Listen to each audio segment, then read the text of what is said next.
Hello, hello, my friends. Jill Osborne from the Interstitial Cystitis Network. It is Sunday, November 3rd, and it is time for another live IC support group meeting. My purpose in doing these meetings is to make you knowledgeable, informed. I want to lift you. I want to encourage you. I want to inspire you. I want to let you know that you're not alone. I want you to know that there is hope. Doesn't matter if you're newly diagnosed or you've had symptoms for 25 years and haven't gotten better. There is always hope. Hi, Curtis. I want to be real honest and say that I'm not feeling particularly good right now. I have been nauseous all morning and I'm congested. There's stuff going around. So hopefully I'm not getting sick. But anyway, I'm definitely not 100%. So I'm about a 5 on a scale of 10. So wish me luck. Now, and unfortunately, my sciatic nerve is vibrating like a beast right now. And so it actually kind of hurts to sit a little bit. Okay, hello, Anne. Normally when I do these meetings, I do a little 30-minute intro, a little something, a little educational, a little bit, get that knowledge level up. And then I'm going to happily take your questions. Anne says, my day frequency is good, but thanks to pelvic floor therapy, but my night is not good. Why? Nighttime urination is usually a direct reflection of something during the day that's tweaked you. And so it could be stress, it could be a bad diet. Hello, Gay. It could be any number of things. It could be exacerbating. I will share that I had, and you have to bear with me, my incisions are so tender right now. Right under my left arm. I'm for those who don't know, I'm recovering from a double mastectomy. And so I'm in the meat of surgical recovery and it's uncomfortable. Anyway, I had a flare the other night where I was actually up a couple of times in the middle of the night. And how do I figure out what kind of flare it is? Well, it's easy. It's how do I pee? If I'm hesitating to pee, if I can't pee on command, I absolutely know that it's coming from my muscles. And it was, in fact, coming from my muscles. There was no doubt about that. So once I worked on my muscles, the flare improved. But now on my left side, I'm struggling on my left side as always. Diana says, just wanted to tell you about your book twice, gave one to my doctor, and she was thrilled to have it. Yes. I have so much that I had to put on hold because of that darn surgery and breast cancer. And I've got a giant to-do list of things that I want to do. Anyway, okay. So, we have a big week this week. We have a big election this week. When somebody calls the IC network looking for help, I do not ask what political party they're in. I do not care what political party they are in. If you got IC and you need help, I'm going to help you. It's that easy. I'm only going to say one thing about this election. Vote.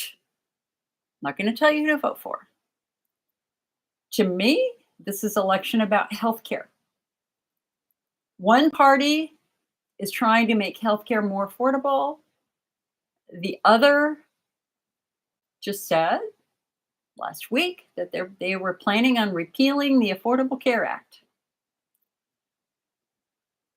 It's 2 words you need to understand about the dangers of that. Pre-existing conditions. One of the reasons why we have the Affordable Care Act was for those of us who have interstitial cystitis, for those of us who have high blood pressure, for those of us who have breast cancer, back before the Affordable Care Act, we all remember when we couldn't get health insurance because we had a pre-existing condition. One of the advantages of the Affordable Care Act is it gave us that coverage. Now, we could go back the other way. So that's all I'm going to say. It's all about your future healthcare needs. Vote wisely, my friends. Vote wisely. Okay. And may the stress end. Because I don't know about you, but I'm a little sick of it. Okay. So I am doing a big presentation for a international pelvic organization. 45 minutes. And I need your help. So the purpose of the presentation is to introduce the concept of phenotyping. Because we're long past the days of telling patients they have an incurable bladder disease, giving them Milnron, giving them an antidepressant, giving them the diet, and sending them on their way. We know that does not work. Hi, Kayleen. It does not work. And so what I'm going to do with this presentation is I am going to present case studies. And I'm going to start it with 7 examples of different types of IC patients. Then I'm going to go through the phenotyping, and then I'm going to end it with coming back to these phenotypes and talking about how doctors can use this system to help patients find the best treatment for their unique case of IC. So I want to go over my case studies with you. Okay? I mean, my case presentations with you. We're going to talk about this because you're going to help me because I got to have it done in 3 days. Hi, Rebecca. So, case study number 1. Oh, Diana says, just wanted, let's see. You changed my life because the hormone cream stopped my symptoms. Yes. Just dropped by to say thank you and wishing you a fast recovery. Thank you, Diana. Thank you very much. I'm trying, girl. I'm trying. My body is not doing a fast recovery. My body is doing a slow recovery, but I appreciate all your prayers and good wishes. Okay. So here are my case studies. So I want you to help me work through this presentation. Case study number 1, 13-year-old female. She has frequency and urgency. Her teachers complain that she can't sit through class. They send her to the doctor. The doctor suggests, oh, maybe you have an infection. And they treat her with antibiotics. They also suggest that, oh, her urethra appears to be pretty tight. Let's do some urethral dilations. And they shove a rod up her urethra to stretch it without asking the vital question of, gee, why is your urethra tight in the first place? We'll come back to that. And for those of you who know me, that's me. Number 2, 22-year-old male with frequency, urgency, and severe pain after urination. Dropped out of college. Basically bedbound. Parents very worried about him. He doesn't have his friends anymore. He's becoming very, very severely depressed. Diagnosed with interstitial cystitis. Case study number 3. A 30-year-old female with frequency urgency, persistent severe pelvic pain. But she also has IBS, migraines, endo, and a history of sexual assault and childhood trauma. She's also diagnosed with interstitial cystitis. Here's our next one. 38-year-old man presenting with pelvic pain, severe pain at the tip of his penis. He must strain to urinate every single time, but he's not diet sensitive. Given antibiotics for a long period of time, didn't work. Here's our next case study. A 68-year-old female presenting with frequency, urgency, and pain, which she describes at her urethra. When I asked her, where is your pain? Is it on the inside of your body or on the outside of her body? She says she doesn't know. With a little bit of more probing, though, she explains that her pain is really around the entrance to her vagina. Okay. Here's our next case study. 74-year-old female with a severe pelvic pain and prolapse. Very diet sensitive. Cystoscopy reveals Hunner's lesions.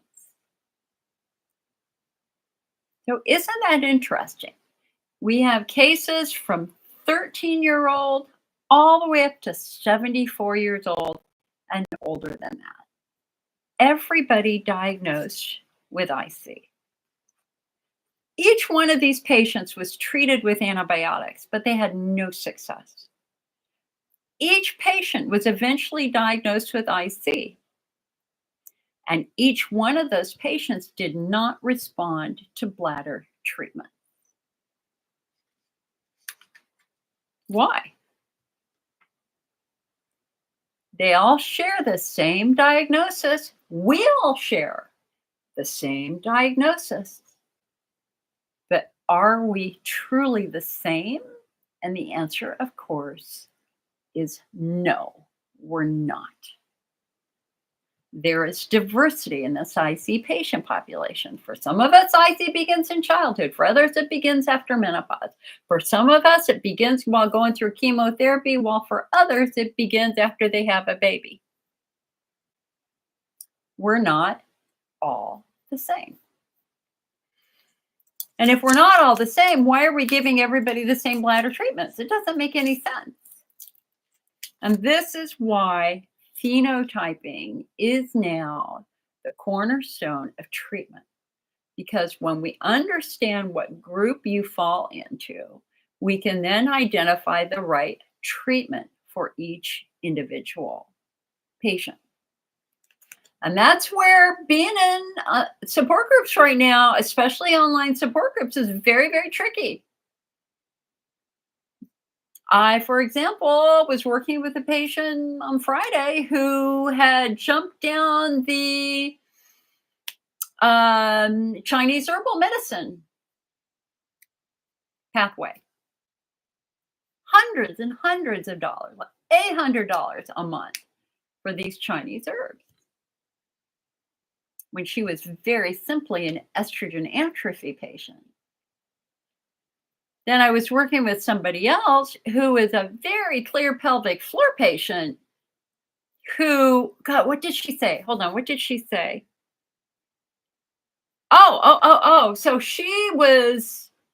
So she knew exactly when her symptoms started. It started, I think, after she had fallen off of a horse. Really clear, identifiable causation.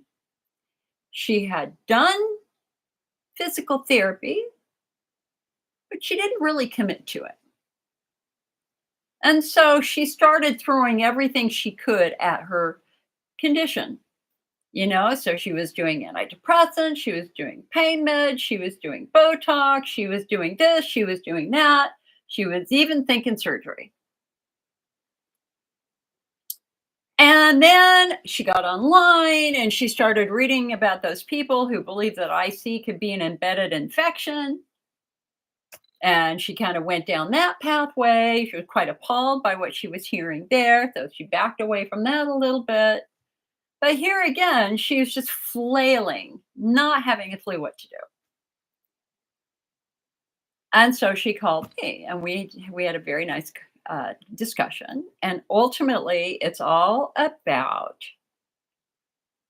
underlying causation. And hers was really clear. It was pelvic floor driven. There was no doubt about it. And I kept saying to her, okay, did you do physical therapy? Yes. How many times did you do it? I don't remember. Did you ask a physical therapist, are my muscles getting better? No. I gave up. Thousands of dollars doing other things, everything else. No success. And I sent her back to physical therapy. It's like, listen, honey, if you can't pee on command, if you have pain with intimacy, and other symptoms that we associate with tight pelvic floor muscle, we need to get to the problem. And she's like, yeah, but shouldn't I try the antibiotic? No. You had a next generation test. It shows nothing. Why would you do that? Why would you do that? Don't throw your money away. We have to focus on underlying causation. Okay. So now let's go back through. Okay, so the phenotypes that we look for, the very distinct groups that we look for are Hunner's lesions. That's one group. Bladder wall-driven estrogen atrophy. That's a group. Bladder wall-driven chemical injury. That's a group. Bladder wall-driven chronic infection. That is a group. Pelvic floor-driven is our biggest group. Pudendal neuralgia is a group. That's my group right now. And widespread pain is a group. Each group has its own treatments. Hunner's lesions need Hunner's lesion therapy. Estrogen atrophy need a coating effect. Chemical cystitis, we need to eliminate the chemical irritant and give the bladder time to heal. Chronic infection, we got to find the infection, usually fungal or viral infection at this point in time, treat that. Pelvic floor driven, we're going to be working with muscles. Widespread pain, we're going to be working with the central nervous system. So let's go through our case study again. 13-year-old female. Her teachers complain she cannot sit through class. Urine cultured negative. They give her a lot of antibiotics. They do a urethral dilation. Oh, that's our first freaking clue right there. Why is her urethra tight? Her urethra's tight because her pelvic floor muscles are tight. We didn't know that 30 years ago. So remember, with your levator ani muscles, for a woman, there's 3 holes: urethra, vagina, and rectum. Through the levator ani muscle. If that muscle is tight, what does it do? It squeezes the urethra, it squeezes the vagina, it squeezes the rectum. This 13-year-old is me. So my urethra was like this when I was 13. So what did they do? They stuck a dilator in there and forced it open. And let me tell you, it's not fun to do. Hurts like hell. They forced it open. Nobody said, gee, why is Jill's urethra so narrow? Oh, now we know why. What happened? I broke my tailbone. I'd broken my tailbone and my muscles got tight from that injury. Okay. What's Jill's therapy? What should they have done for Jill all those years ago? Pelvic floor physical therapy. Didn't happen. Okay, let's go to our next one. And I'm going to say now that anytime we see symptoms begin in a teenager, even 20s, we always have to explore the role of traumatic injury and pelvic injury. It doesn't matter if they were a cheerleader, if they were an athlete, if they were a gymnast, if they fell off a bike, if they fell off a horse, or if they were a victim of sexual abuse, anything at all like that. We need to look at that. Okay, let's go to our second case study, reminding you, 22-year-old male, frequency urgency, severe pain after urination, dropped out of college, bedbound, very depressed. It's a true story. It's one of my clients. His mom called. I don't know what to do about my son. What do we do? I said, well, he's of age. Can I talk to him? Yeah, get him on the phone. I asked him something no doctor had asked him. What do you believe triggered this for you? He said, oh, I know exactly what happened. I fell off a ski lift. Fell off the ski lift that night, woke up with frequency urgency. Instead, because no doctor asked him that question, what did they do? They treated him with antibiotics. They treated him with prostate meds. Here he is getting more and more bedbound, hadn't done a pelvic floor assessment, hadn't probed for traumatic injury. Classic case of an injury. And ironically, he was a football player. I thought maybe he had sustained a football injury because we see a lot of football injuries. But in fact, it was the football team going skiing and he fell off the ski lift. It was the fall off the ski lift that was the problem. And remember too that often there's a series of minor injuries over time that kind of build up and create this slow and steady increase in pelvic floor tension. Okay, so let's go into this one.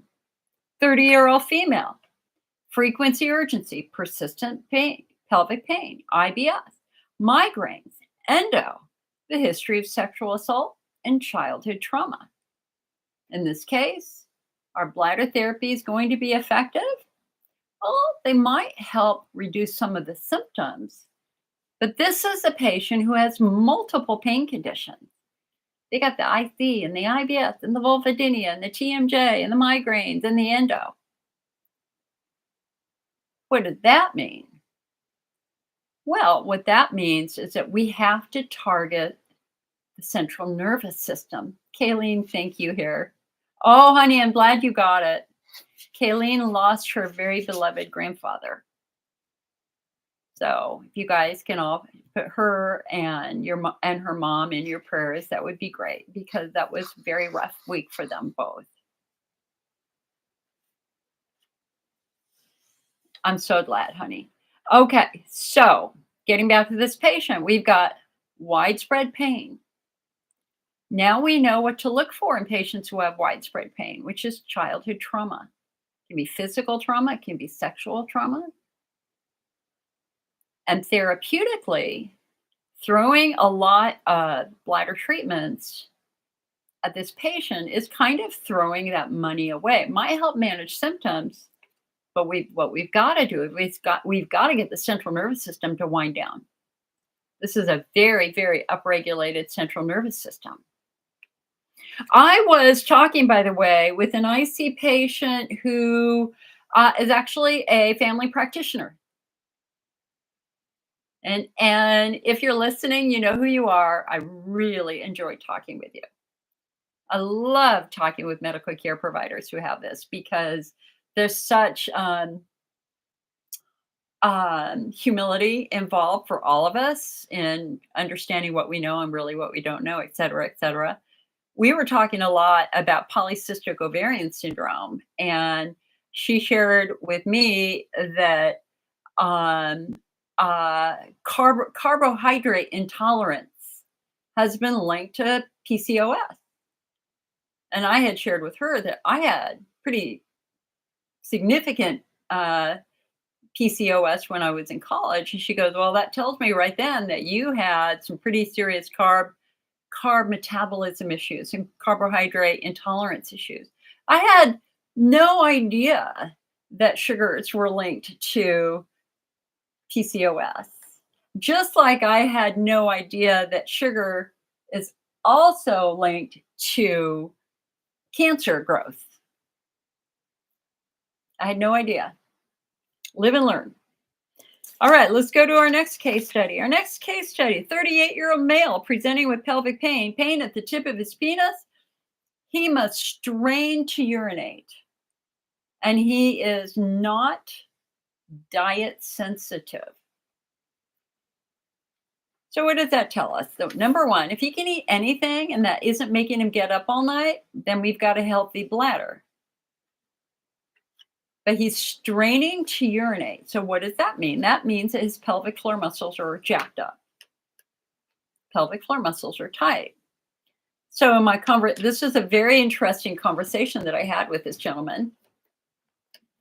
What I said to him is, I said, gosh, your symptoms really sound like they're being driven by your pelvic floor.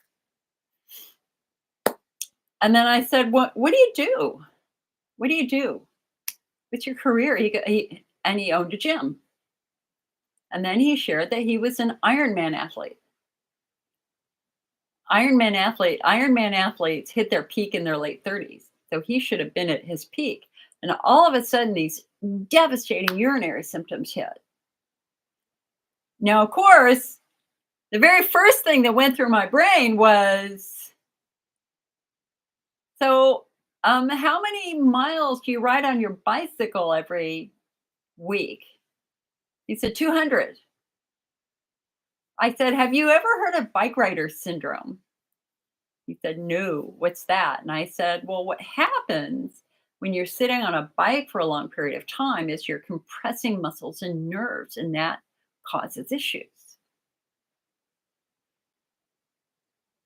And he got really mad because obviously he loved being an Ironman athlete. So for him to connect his favorite sport with the pain he was experiencing, of course he's going to push back.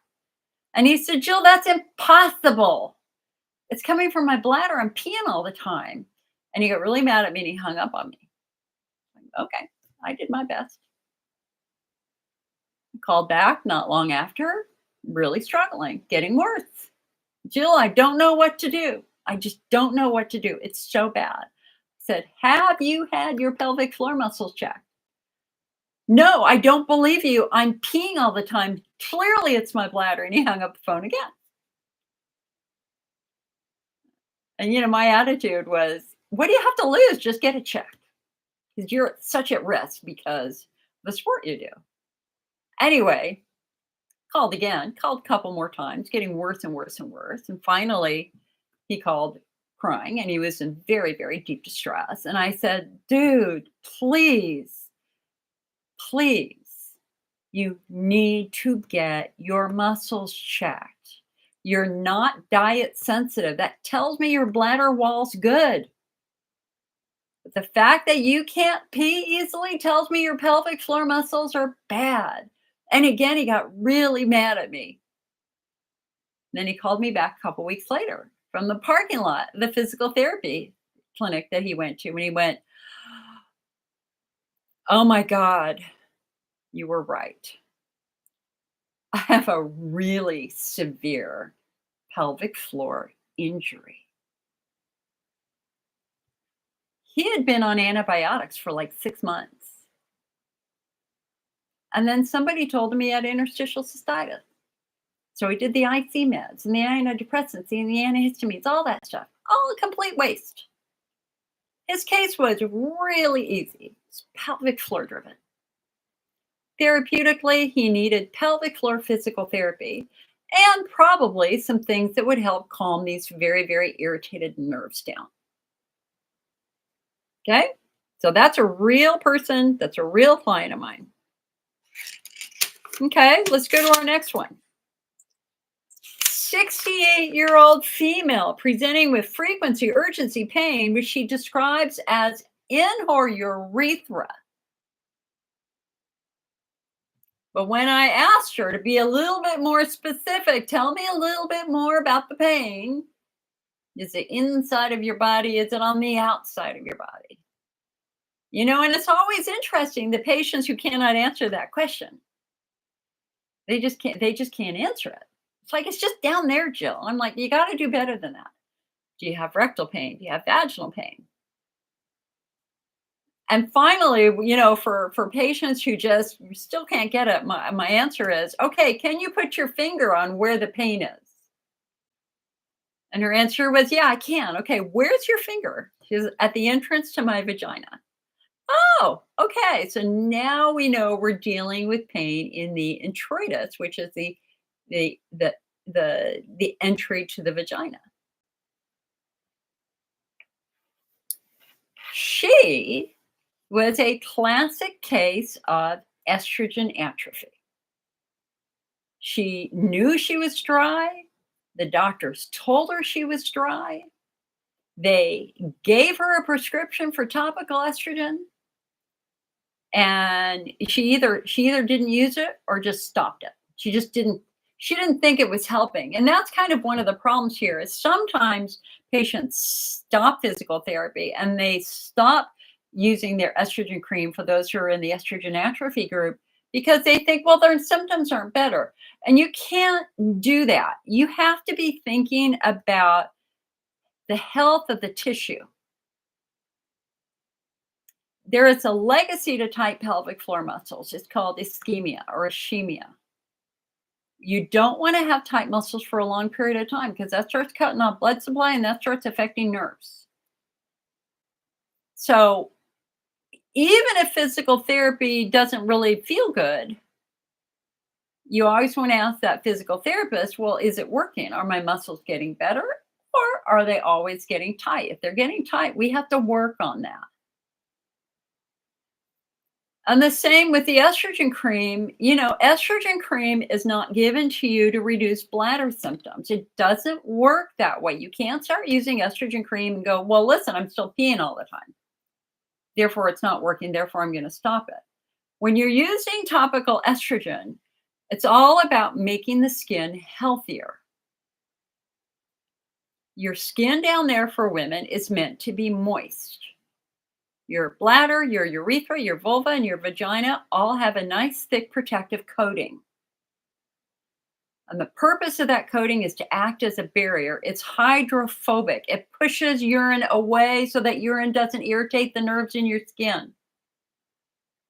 Unfortunately, that nice, thick mucosal protection is estrogen dependent. So when you're young and have a lot of estrogen, you have a lot of mucus. When you're older, you have much less estrogen, therefore much less mucus. Thus, your bladder's ability to defend itself is compromised. So your job for those in the bladder wall estrogen atrophy group is to get your skin as healthy as you can. And that means it's moist. That means it has mucus.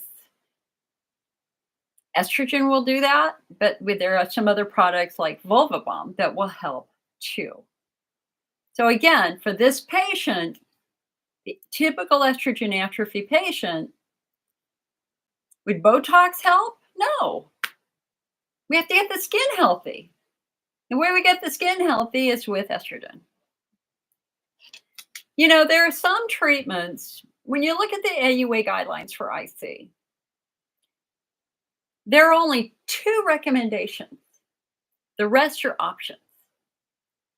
The 2 recommendations for the treatment of IC is, number 1, if you think this patient has a Hunner's lesion, you need to do a cystoscopy, and if you find it, you need to treat that sucker. Because Hunner's lesions cause a lot of intense pain. The number 1 cause of intense chronic pain over time in the IC patient is going to be an untreated Hunner's lesion. If somebody's told you you have a Hunner's lesion, they should be treating it. And that's not with Elmeron, and that's not with Botox, and that's not with Elavil, and that's not with an antihistamine.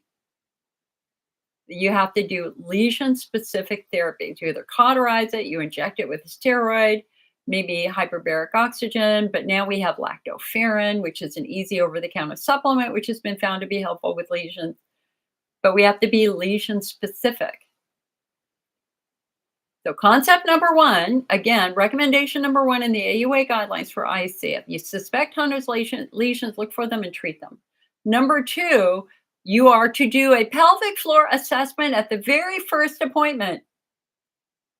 And if that patient shows signs of hypertonic tight pelvic floor muscles, you are to immediately refer that patient to physical therapy.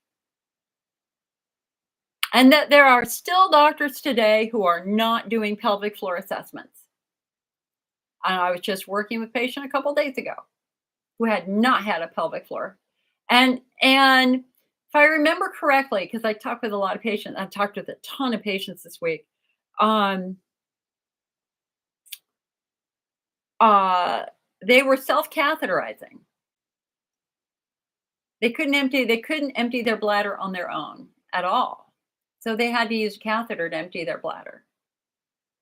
And anyway, really hadn't gone down that pelvic floor pathway, which they needed to do. All the other treatments, whether it be the Elavil, the antihistamines, the Botox, the neuromodulation, those are options that are really designed to help with symptom management, but they're not going to fix anything. They're not going to fix anything. When we use phenotyping, we can try to actually fix underlying problems. Kayleen says she's got an ovarian cyst right now and it's causing some. I'm sorry to hear that, hun. Believe me, I've had more than my fair share myself. Carol says, what's your opinion on getting a full hysterectomy to help with a prolapse? I have one that's putting pressure on my bladder.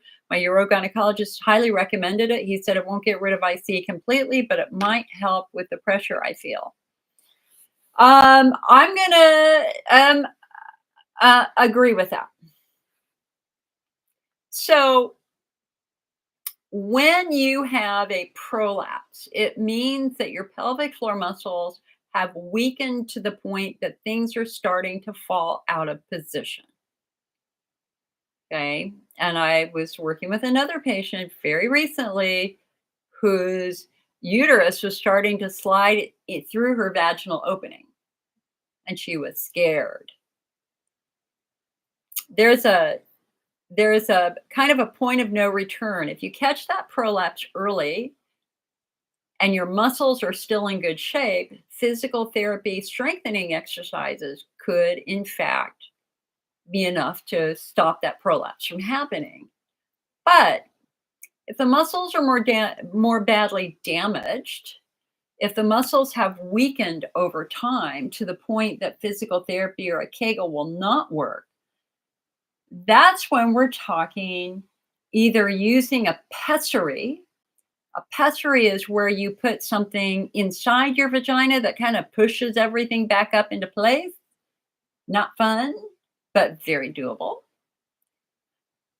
You might be surprised to learn that a lot of elite runners, marathon runners, young women, have severe pelvic floor dysfunction and severe weakness, and they have to compete with a pessary inside them because their training has essentially damaged those muscles. So, a pessary is a viable option, Carol. It's a first line option you could certainly try.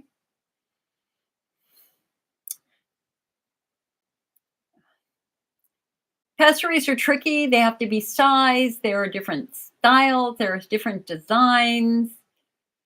That's you got to be committed. You just got to kind of. Nobody wants to use a pessary. Carol says we tried a pessary, but it didn't work. Okay.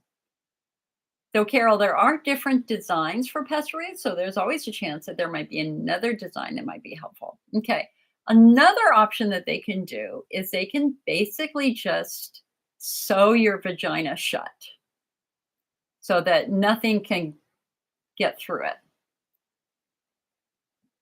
I don't know how comfortable with that would be. I don't know if that's painful. I don't have any experience with that at all, but that's used. And then last but not least would be a hysterectomy where you remove the uterus. Hopefully you keep the ovaries so that you're not thrown into total menopause. But whether you keep your ovaries or not, by removing the uterus, you've now removed the thing that's sliding away or sliding where it shouldn't be. But I have a rant. Hello, Jennifer. Diane, hold that thought, honey. So you want a reason to get really pissed off right now?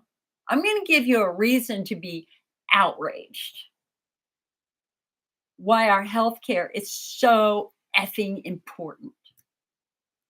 I had a woman call me who a month ago had a hysterectomy. She had a rectocele repaired, and they suspended her bladder. They sent her home with no pain care, nothing. Like, what the hell? Are you kidding me? The hysterectomy is painful enough. You want to talk one of the most painful procedures you can have down there? It's a rectocele repair. There are a ton of nerves down in your rectum that hurt like hell. She had 3 major things done in her pelvis, and they sent her home with no effing pain medicine. She did not sleep for weeks. She goes to the emergency room the next day begging for help for her pain. And they gave her a pain shot, but no pain meds. What the actual F? I was so heartbroken for her. I had a hysterectomy 7 years ago. I had pain meds for 2 weeks, and I needed the pain meds for 2 weeks. Now she's so horribly traumatized by what she went through. She's not going back to that doctor. I told her, and he was, I'm not going to say whose name was, but not Not anybody you would recognize. But I just flat out said, I would never, ever promise me, guys, promise me, if you are ever scheduled for pelvic surgery at your pre-op, you must ask about pain care. And if so let's just say you're going to have a rectocele repair. If they say Tylenol, you're saying, oh, hell no. Absolutely not. I'm not doing this with just Tylenol. Are you kidding? I've done my research. I know this can be painful. I think you and I can agree that if you give me a week's worth of Norco, I'm not going to become an addict. How am I going to be an addict? This is for post-surgical pain. I'm just asking for a couple of days to handle the severe pain associated with the surgery afterwards. Listen, I did that before I had my breast removed. I did that before I had my hysterectomy, and I flat out told both of them, I'm not doing any of this without pain meds, period. My OBGYN said, absolutely, he handed me a prescription for Vicodin. And last June, my surgeon for breast cancer said, well, I'm not doing the surgery without giving you pain meds. I already know it's too painful. Can you believe that they would do this to a woman? And she said she trusted them. And my answer always back to them is, I would never trust the operative team after the surgery is done to give you pain care. You have to have a plan beforehand, so you can hold them accountable. And if that doctor flat out says, I'm not going to be prescribing pain care, I would go get a second opinion from another doctor who would. Unacceptable. Melanie says, my urologist dismissed me as a patient after asking for pain meds. You know, an addict uses pain medication to escape life and escape their responsibility. The appropriate use of pain medicine is to use it so that you can function and do the things you need to do. I chaired the State of California Pain Conference about 15 years ago. I've testified up in our California legislature about this.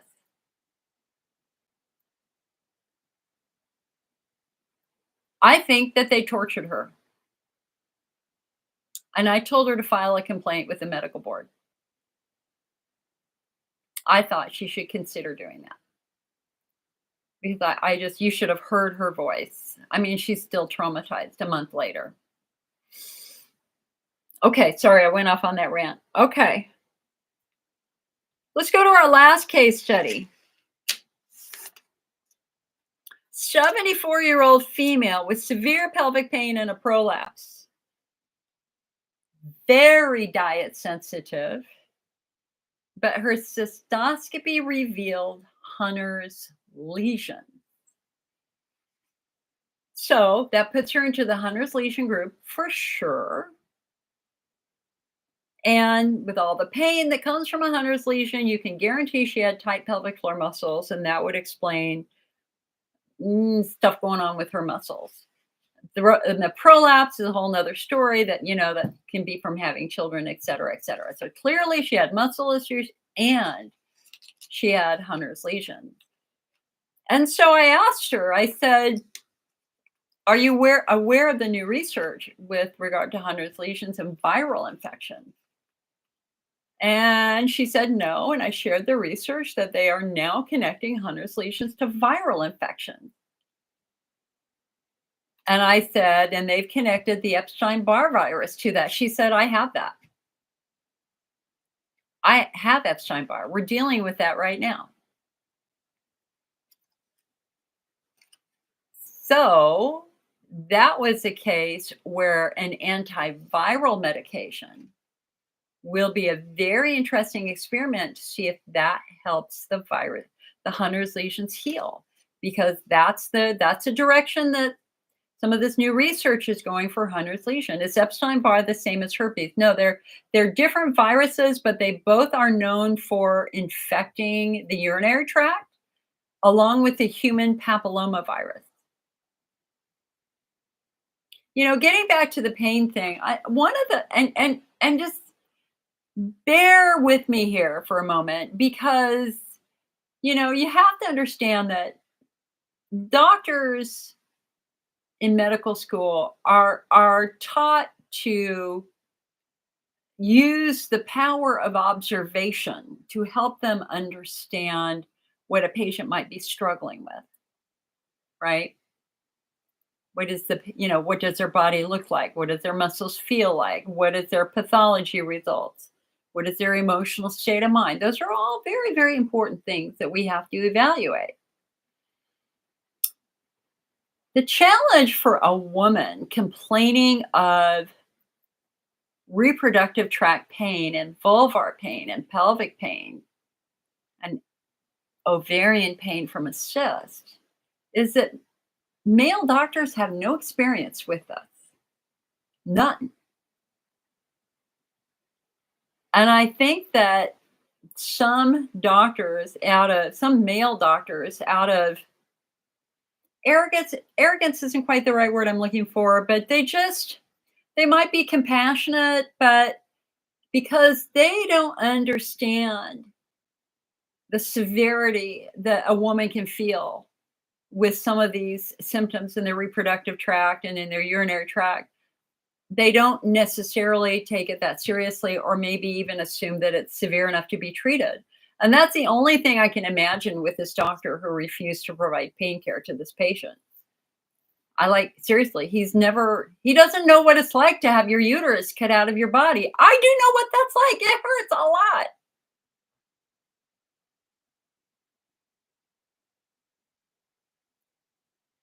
Ugh. We have so much work to do. We have so much work to do. Okay, quick bio break. I just need to go to the bathroom real quick. I'll be right back. Okay, and then we're going to start taking your questions. We got a lot of questions.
All righty then. All righty then. I'm having a little smoothie.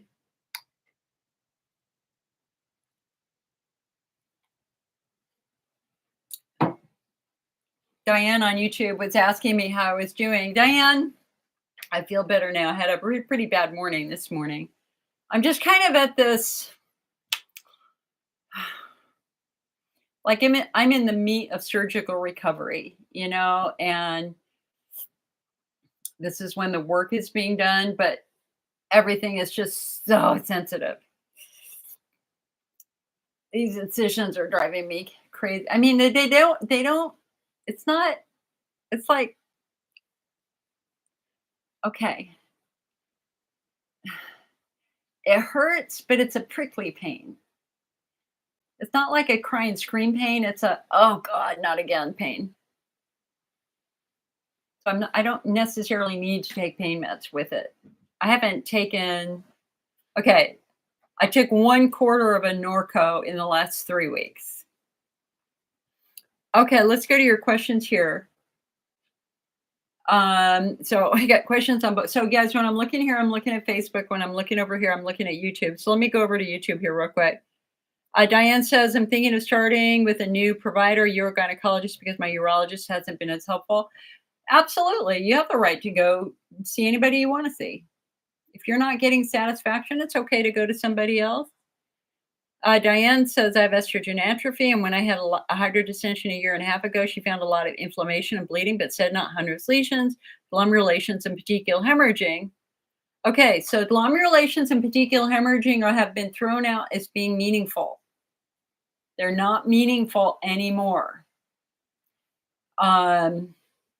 So, okay, hold on. I got to, bear with me here. See, I have to wear this little thing around my incisions and they hurt. It hurts. Okay, so I just got to get comfortable. Hold on. Okay. Whoa, that's better. So petechial hemorrhaging and glomerations are what happens when you have a hydrodistension and you stretch the bladder. They're not unique to IC, and if you look at our AUA guidelines, they were thrown out as having any sort of meaning associated with IC at all. Jennifer said, I've heard a lot about Prolapse, the pelvic floor exerciser. Are they worth it? It depends on what it's trying to do. If you're a hypertonic pelvic floor patient, the last thing you want to do is strengthening exercises. We don't want to strengthen muscles that are already too tight, which is why our guidelines and doctors are supposed to be saying you don't do Kegels when you have tight pelvic floor muscles. Kegels will hurt. So if that's designed for incontinence to try to strengthen muscle, that's not going to work for somebody who's got tight pelvic floor muscles. And last but not least, Diane says, I've been using estrogen cream for a year and a half. My skin is better. I did 5 physical therapy sessions, but she helped some, but didn't know completely how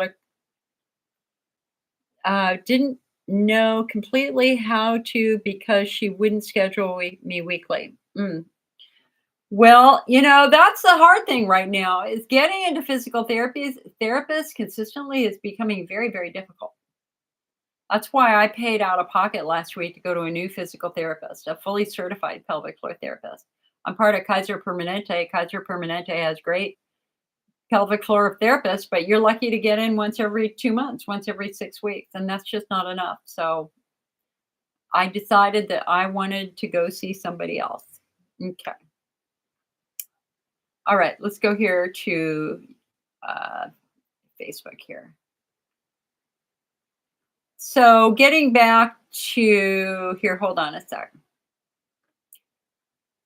Carol, on the full hysterectomy, there are a couple of different ways to do it. They generally do what we call a laparoscopic assisted total vaginal hysterectomy. There's a website called HysterSisters, HYSTERSISTERS, HysterSisters.com. Please go over there. They're a fabulous community for women considering hysterectomy. They go over surgical methods. They have a timeline. They have a calendar, what to expect before. They've got checklists, what to do after. When I had my hysterectomy, that's where I went. Dean said, what is the main reason that people take lactoferrin? Well, lactoferrin plays a very important role in our immune system. It has natural antibacterial, antifungal, and antiviral effects. Lactoferrin is a critical protein found in mother's milk and colostrum that helps build the baby's immune system. But we now have quite a bit of research studying the role of lactoferrin in adults with various medical conditions. And in August, we had a lactoferrin IC study come out that was very, very good. 31 patients in that study, 28 out of 31 after treatment, after a 3 to 4 month treatment, had no flares and their symptoms had resolved. Their inflammatory markers in their bloodstream had improved and their reddened, inflamed bladder had become pink, healthy, and Hunner's lesions disappeared. And that was, to me, an absolutely incredible study. It's a small study. We want more research with that. But given the fact that lactoferrin is found throughout the human body, given the fact that rarely do we ever see side effects with lactoferrin, I consider that now a really viable alternative for somebody who struggles with recurring UTIs, somebody with a Hunner's lesion, or somebody just with a lot of inflammation. And we did get our lactoferrin in. We were sold out last weekend. It is now in the IC Network shop again. I am bringing in lactoferrin from Australia rather than US-driven lactoferrin or US-acquired lactoferrin. because I'm concerned about bird flu in milk products. We just had in my county our first outbreak of bird flu, avian bird flu. Last year was devastating. Millions of chickens and turkeys and ducks had to be euthanized. But they found bird flu in cows and they found bird flu in milk on the shelves. And so I'm a little bit reluctant to bring in a milk product where there might be some contamination with bird flu. So that's why I went with Australia. Kayleen said, my urologist said something about Hunner's lesions from the Botox. I'm not sure if he was saying he found some or I'm clear. These bladder zaps are probably expected 2 days later. Well, Botox is not a treatment for Hunner's lesions. I don't know about Botox causing Hunner's lesions. I don't see how that would happen. Cindy said, I'm the best pelvic floor physical therapist. The detail they went to was way, way above what the doctors provided. Laying and standing muscles were checked for prolapse. No doctors had ever done this before now. Yeah. I mean, my pelvic floor assessment on Tuesday last week was phenomenal. And I didn't feel well, unfortunately. I'm just dealing with this chronic nausea from this medicine I'm on. So I wasn't able to fully engage with that, but what she did was very, very good. And the reason why I have a vibration in my left butt cheek is from my sciatic nerve. My sciatic nerve is being compressed when I sit down. This one little spot where the nerve kind of emerges from between the muscle layers. And therapeutically, what I had been doing that was wrong is I was doing a lot of foam rolling. And she's like, no, Jill, that just compresses everything worse. We have to stop compressing it entirely for a couple of weeks. And let's see what that does with the vibration. And yesterday was pretty good, but then I woke up this morning with it vibrating again. So somehow the way I slept last night triggered it again.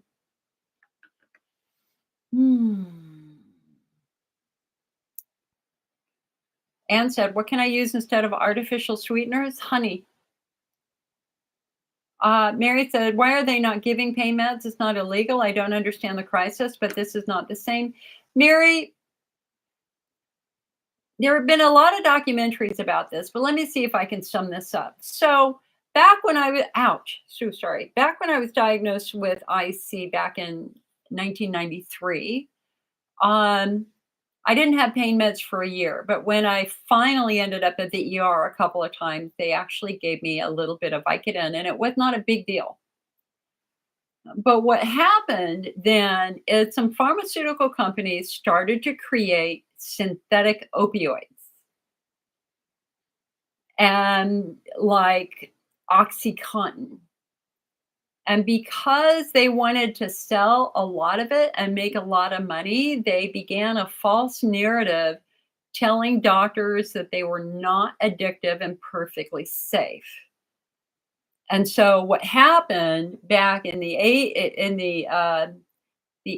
and the 90s is that you could see industry influence is interesting because they were able to kind of go to medical associations and they get medical associations to, put pain as the fifth symptom and how pain should be treated and assessed at every appointment. And look, here's our medication you can use to treat it. And there's no addiction risk. Well, they were lying. And it turned out there was a very high addiction risk and the company knew it. But the gravy chain had started. So what was happening is they were making millions of pills. Those pills were sent to distributors, and distributors sent them to small pharmacies.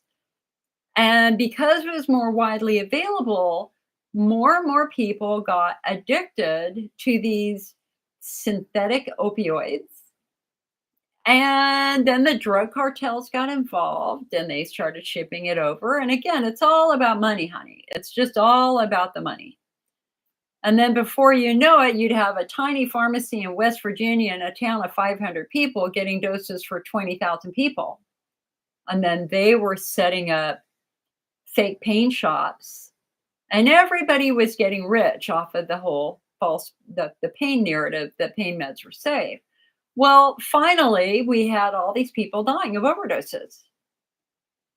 We well know it. It's called the opioid crisis. Congress convened, laws were passed, and they started studying why this happened. And the pharmaceutical companies got sued and the drug distributors got sued. Well, the Center for Disease Control, or no. Was it the CDC or was it the FDA? Okay, I don't remember which one. One of those put together an opiate panel. And their job was to come up with new recommendations for the appropriate use of opiates. They were opiate guidelines. And those opiate guidelines were very, very poorly written and extremely poorly written. And the committee that wrote those guidelines did not have a chronic pain person on that committee. Ironically, the people that were on that committee were actually people who own drug rehab centers. So then we have another financial interest here, because now the people who wrote the guidelines are financially benefiting when you cut somebody off of opioids, because now they've got to go into treatment for their addiction. And ultimately, the use of pain meds became villainized. Patients who had used them for years successfully in small doses with no sign of addiction were cut off. And then insurance companies stopped wanting to pay for it and assume the financial responsibility of paying for addiction medicine. And before you know it, chronic pain patients and surgical patients were not being given the pain meds they needed. And I've written extensively on this, again, because I chaired the California Pain Conference years ago. So this is something I'm very, very interested in.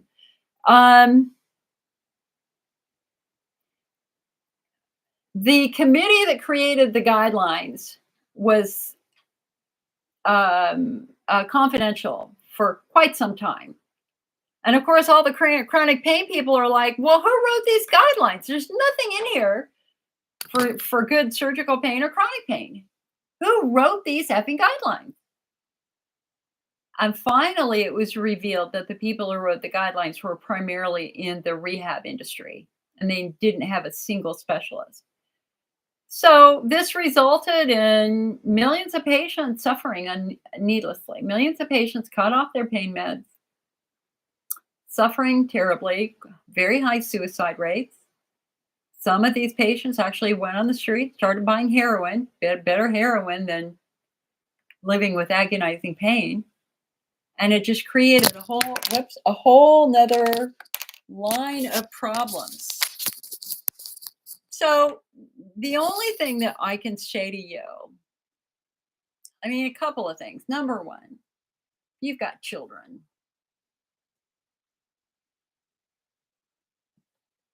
Tell them they should not trust anybody selling them or giving them any pill at all at a party. Drug dealers don't care about your health. They just want the money. So what are they doing? They're making them more addictive. Now they're putting fentanyl, an elephant tranquilizer, into everything. Ecstasy, everything. The whole goal is to create an addict that's going to need to buy over and over and over again, just like fast food industries. They just want you as a customer. They're going to trigger addiction however they can do it. And so it's very, very important that we teach kids not to trust anybody who's handing them a pill or wants to sell them a pill, because you don't know what the hell is in that pill. Number two, as a patient,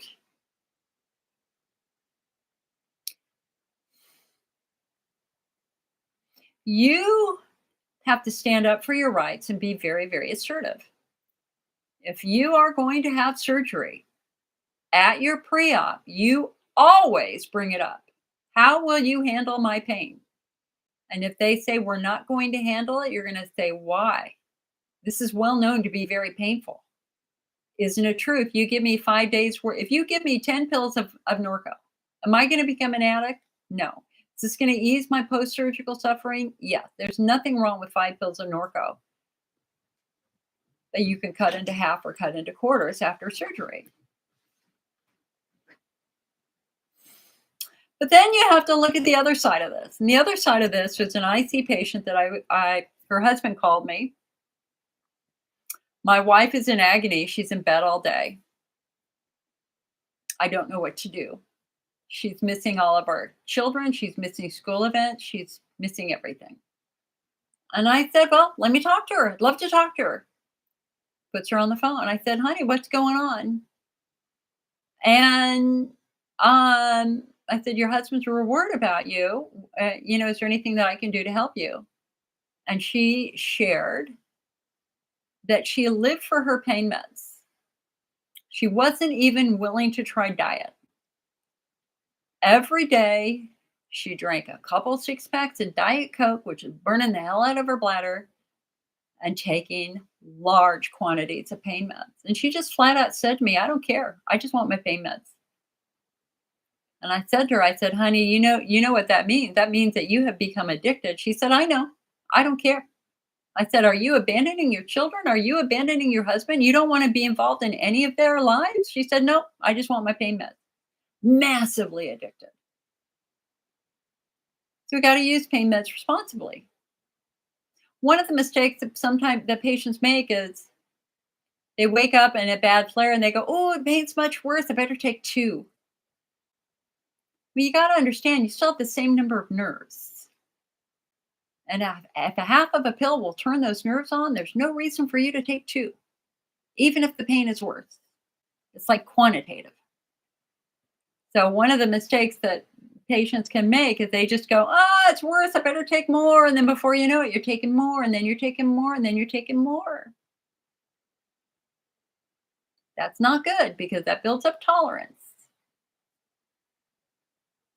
There's a concept called lowest effective dose. What's the least amount of medication you can take and still get a beneficial effect?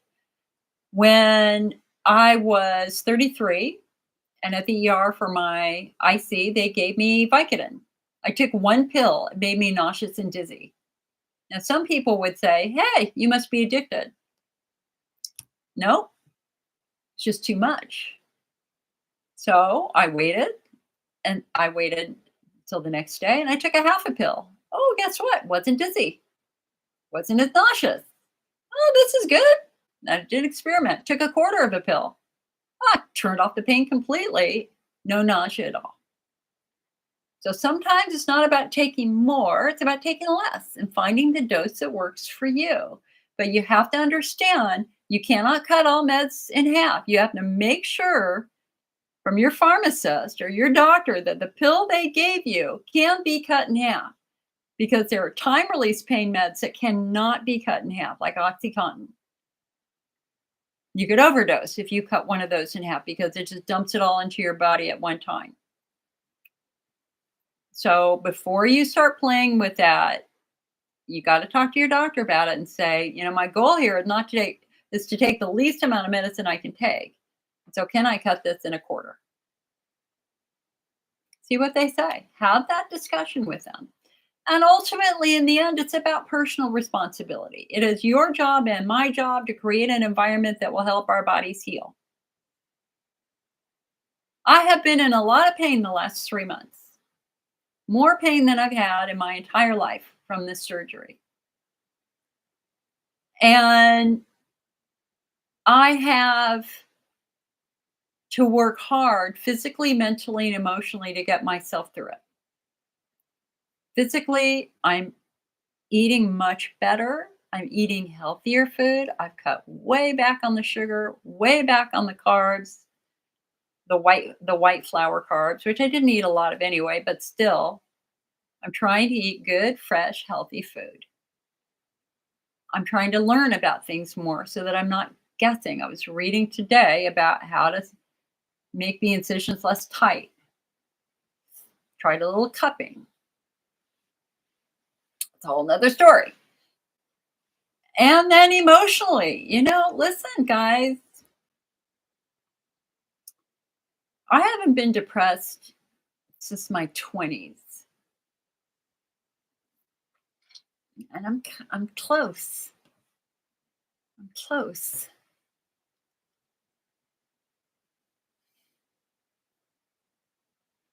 It's hard. It's I haven't quite found my happy yet.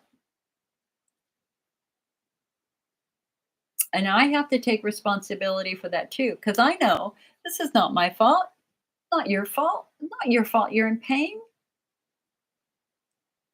Being in pain, it hurts. It's hard. It's scary. It's frustrating. It's upsetting. But we can't take out our anger on our family. We can't take our anger out on our friends. We can't sit in in a dark room huddled underneath a blanket. That's not going to get us anywhere. It's hard when you feel the worst. You have to be an advocate for yourself, but we do. And that means you get up in the morning and you throw the blankets off and you open the drapes and you look at the sunshine and you go walk. I'm talking to somebody. If you're still in here, girl, seriously, when was the last time you took a freaking walk? Go walk, get outside, get the body moving. The more you sit, the weaker you get. The more you exercise and work, the more natural painkillers you produce. And having people to talk with. And coming here, it's therapeutic for me because you guys are my support too. God didn't promise us when we were born that we wouldn't struggle with illness or injury. It happened. I didn't have breast cancer on my schedule for 2024. It happened. And I'm just now taking it easy. Like the holidays are a little scary because I'll have 2 good days and I'll have a terrible day.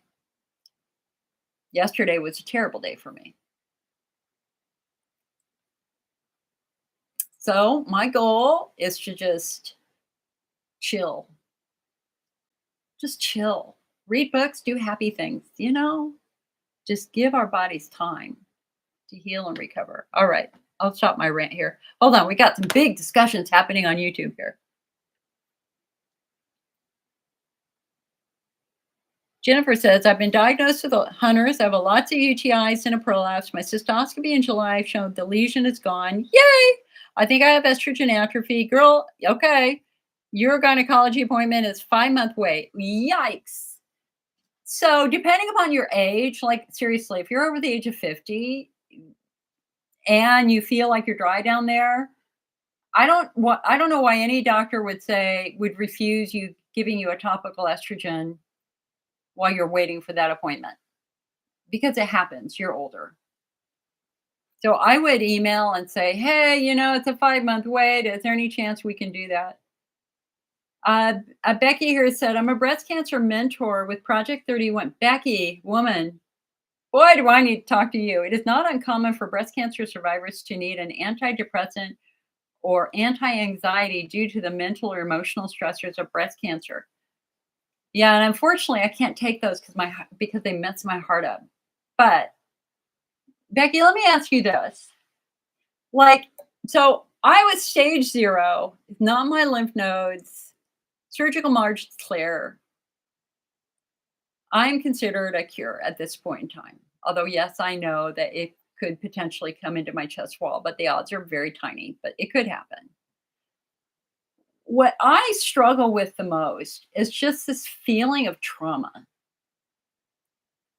Like the trauma of being told you have cancer, which is forever life-changing. The trauma of now reading all these stories of people who've died of cancer and worrying about it coming back. And then the trauma of the surgery and recovering from the surgery. Like, I just feel like I've been beat up physically, mentally, and emotionally. And I just have days where I'm empty. I've said I have no stamina. My stamina is gone. I used to be able to walk for miles. I'm lucky to walk a half a mile right now. And Becky says PTSD, it's a real thing. Yes, it's ongoing. and just pacing. I mean, like, I want to do more than I can right now, and being patient. And everybody says, Jill, you just had one of the biggest surgeries you could have. You had your breast cut off 3 months ago. Of course, you're going to be tired. Of course, you're going to be traumatized.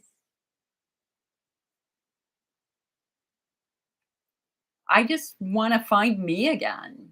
And it's a new me. You know what I mean?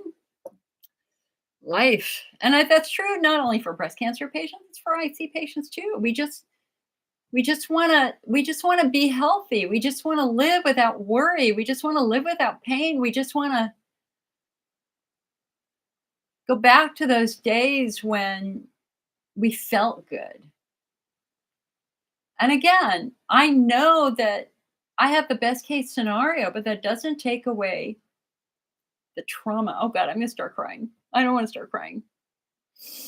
Okay, deep breath in, deep breath out.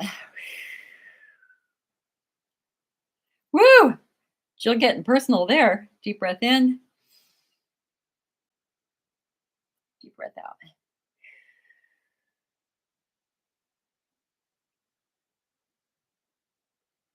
Okay, I'm not gonna cry. Well, I should cry, but I don't want to cry. It's just hard. It's hard because I didn't feel well today anyway.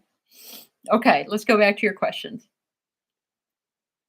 Diane says, to heal my bladder that's affected by estrogen atrophy, I should avoid acid, spicy foods and use estrogen cream. Yes, you should. I'm confused. Is Dandy Blend okay? Dandy Blend is fine. The coffee challenge lists herbal tea later on down the list. So should I drink only water, milk, and mint tea for a couple of months to heal my bladder? Um, okay. Ah, boy, I got myself all worked up there. Thank you, Becky. Let me write that down. I got to do an article on this. I mean, I'm starting trauma therapy anyway with my psychologist, but I'm shocked by just how hard this is. It's just hard.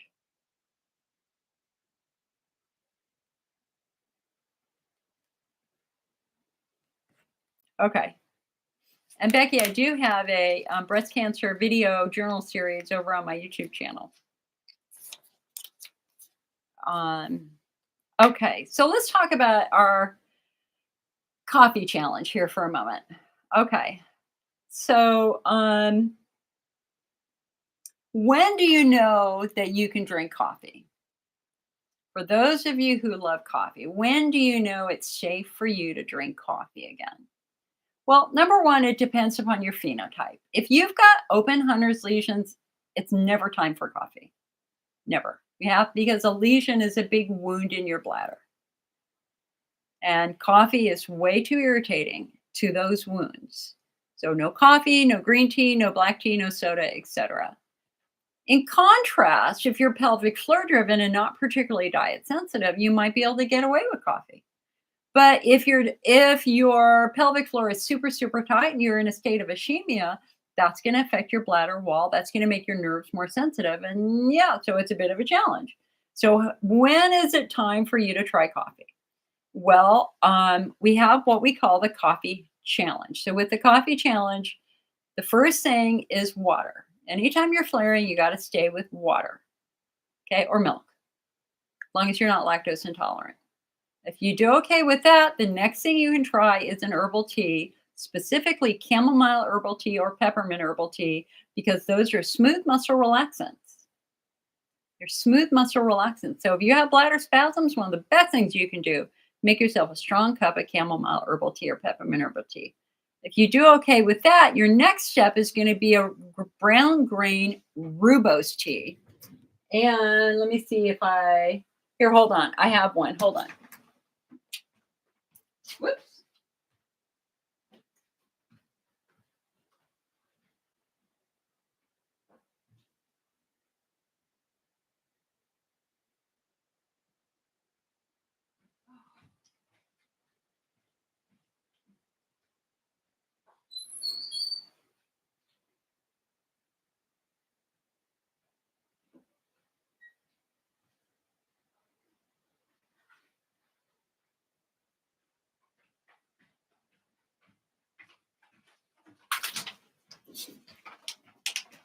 Okay.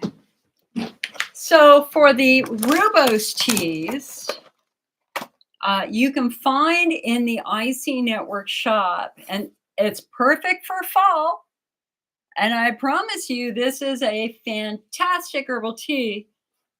Harney Teas Pumpkin Spice Rooibos. This is so good. So if you like chai teas, but you can't handle the hot spice of the chai or the caffeine, this is what you want to do. And it's not particularly pumpkiny at all. It's more caramelly, vanilla-y, but it's the perfect after dinner tea that will not irritate your bladder. It should not irritate your bladder. We've sold this for years. This is one of my go-tos.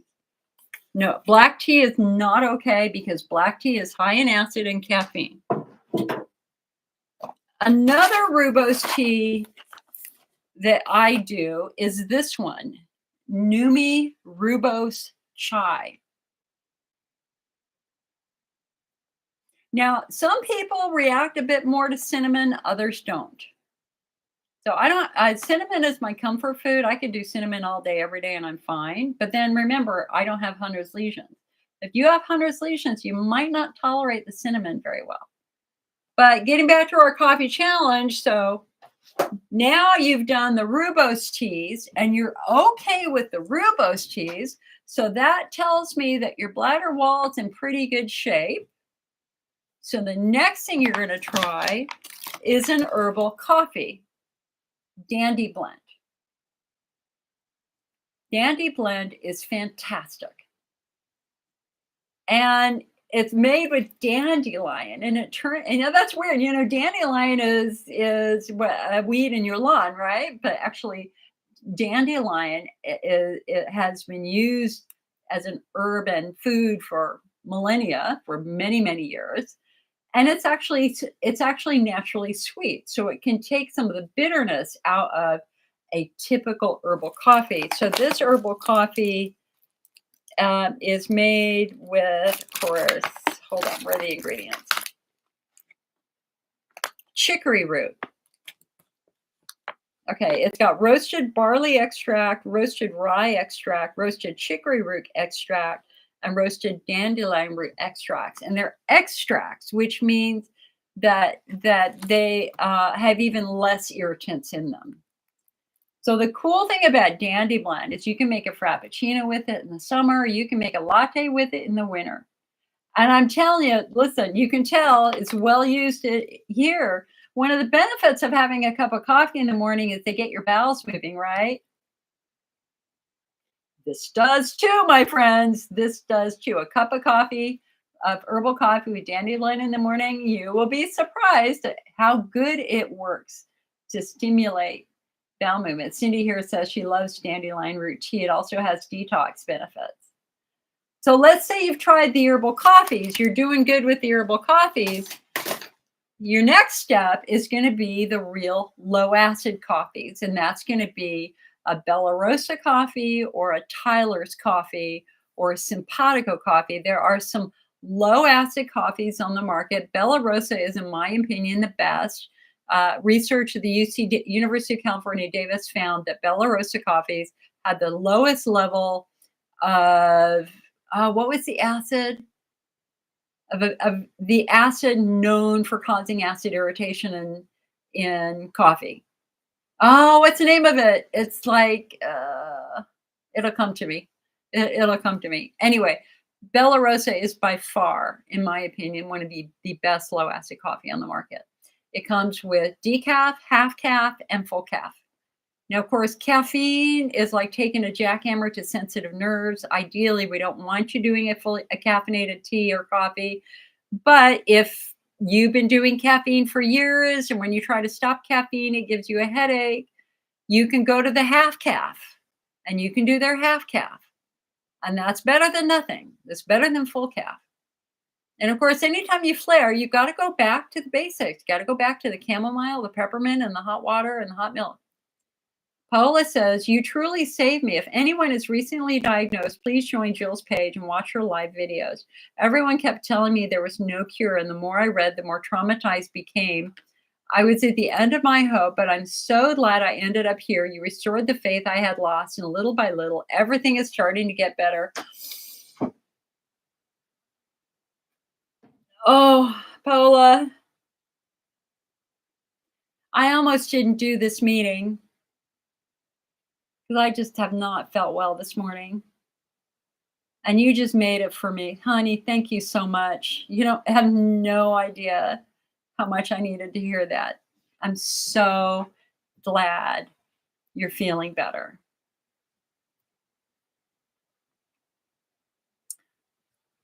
I love my job and I love being here for you. I feel like this is my calling and it has been for a long time. And until the very end, this is what I intend to do. And guys, if you like these meetings, come on over to the IC Network and become a member. You can get our magazine, the IC Optimist, which is where I do my best work. I do, I'm not just a patient. I'm a researcher. I'm a pharmacologist. I do health research. So I was on the CDMRP research panel for a decade. That's the big research group that does IC research that the U.S. Army facilitates. So I screened studies there for many, many years, recommending some to be funded and others I didn't think should be funded. I just thought they were kind of shots in the dark. I'm currently on the American Urology Association Guidelines Committee for male pelvic pain for men. I'm a lecturer with the International Continence Society. And I'm a geek. I read about IC every day from a scientific standpoint because I believe in science. Because hello, I'm a scientist. My parents, when we were growing up, my parents were very clear to my brother, my sister, and I, you will all be scientists. And they saved and saved and saved so we could all go to the University of California and get science degrees. And maybe it wasn't what I really wanted to do. I wanted to be a professional tennis player, but I wasn't that good. So you thank God for science. Anyway, PK says, get with a group of cancer survival groups, patients. PK, thank you, honey. Actually, I was in a support group and it only lasted 6 weeks. And I told the leader at the end, I said, not long enough. Not long enough. Diane says, hugs to you, Jill. You're doing all the right things. I'm trying. I'm definitely trying. All right, let's go back to Facebook here. Becky says, THC for major flares. So the research is mixed. We have kind of one of the oldest and most long-standing CBD medical marijuana research studies going on for IC. I've had it up for a couple of years now. You know what? Let me see if I can log in and let's see what the current research results are. Let's see if it'll let me log in, because that's always an adventure these days.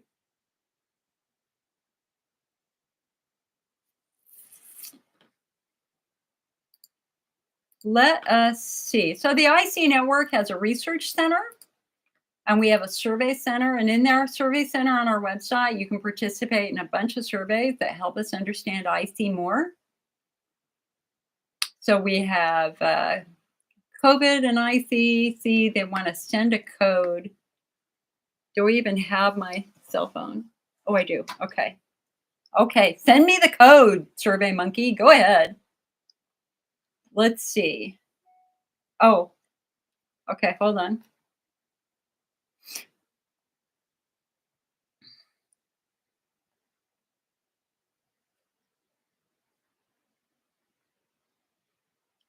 Ah, there we go. Let's see.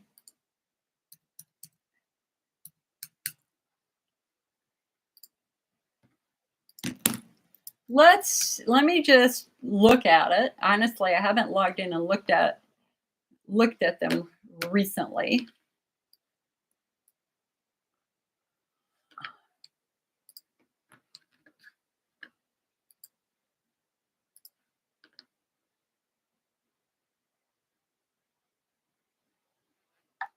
So what I know from my memory of the last time I went through the results is that CBD was far more successful at reducing pain than THC because the bladder has CBD receptors in it, cannabinoid receptors in it. Um, Patients preferred edibles as compared to vaping or smoking because when you're vaping or smoking, you're getting the toxic byproducts in your urine, which is going to irritate your bladder. Whereas if you're doing an edible, you won't. If I do remember correctly, I do believe that a small amount of THC for very, very severe flares on top of the CBD appeared to be more helpful. And at the AUA meeting in 2018 and the IC course, they talked about CBD suppositories, vaginal suppositories or rectal suppositories made by a company called Fairwinds Cannabis as being particularly helpful. I don't know if Fairwinds Cannabis still exists, but the concept of a vaginal versus rectal administration, that was straight from Robert Malden's wife, Jen, as she was participating in the course. So hold on a second. So right now, the surveys we have open are the Elmeron bowel disease. We have 443 patients who have responded to that because now we have a strong association between the use of Elmeron and inflammatory bowel disease, including patients who have needed to have portions of their bowel removed. That was research that was, that association was established by the same team who found the retinal disease in IC and Elmeron users. As they were looking at their patients who were struggling with retinal disease, they pretty much figured out that most of them also had inflammatory bowel disease. I wrote a big article on that in our thing. We currently have an IC and trauma history survey. Let's see, 462 responses. Let's look at that. That's interesting. Obviously, because I was off all summer dealing with surgery. I hadn't really looked at, wow, I didn't expect. Oh, let's look at that. Let's look at this here. This is cool. So everybody who took the survey, no, 98% of the people who took the survey have been formally diagnosed with IC. And we asked about other pain conditions, and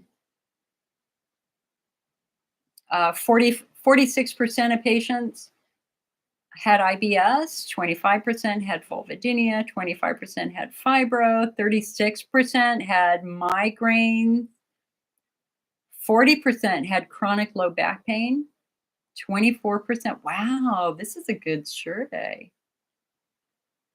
We ask about sensitivities. Let's see if that tells if the central nervous system is involved. 48% do have sensitive skin and sensitivity to smells and bright lights. How old were you when you first had any urinary symptoms or any painful conditions such as IC? Wow. 19% under the age of 10, 17% as a teenager, 23% in their 20s. Interesting. Were you an athlete before the onset of your urinary symptoms or chronic pain? 58% said no. 21% rode bicycles regularly. 7% gymnastics, 11% cheerleading, 8% horseback riding, 8% running track and field, 15% other. Figure skating. Oh, wow. Guys, this is cool. Look at this great survey. Did you sustain any injuries from any accidents before your symptoms began? 32% said yes, 67% said no. So 1/3 had injury before their symptoms began. And then we asked specifically the type of injury. And the type of injuries, 27% tailbone injuries, 21% back injuries, 13% injuries to legs or knees, 13% injuries to ankles or feet, 14% injuries to the neck. We asked about pelvic surgeries. 36% had a hysterectomy, 20% ovarian cyst, 24% C-section. Dang. And now the question that I think is the most important question, did you experience emotional trauma during your childhood? 43% had emotional abuse from a parent or family member. 22% had an alcoholic parent. 18% had violence from a parent or sibling. 30% had bullying at school. Wow.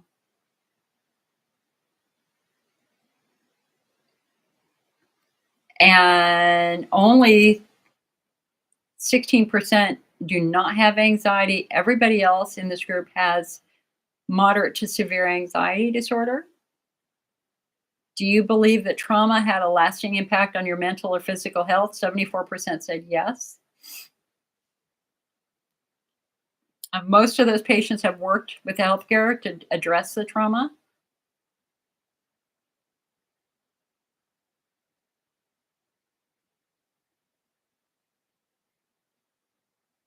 Wow. Holy guacamole. Carol, I sent you an email. Not yet.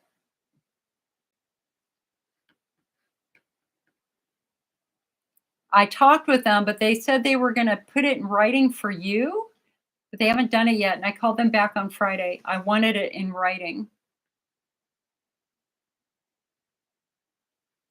So, how has trauma impacted your life? Holy moly. Difficulty trusting people? Yes. Complex PTSD, panic disorder, generalized anxiety disorder? Wow. Oh, holy moly. That's a good study. Dang. Okay, getting back to why I was checking here.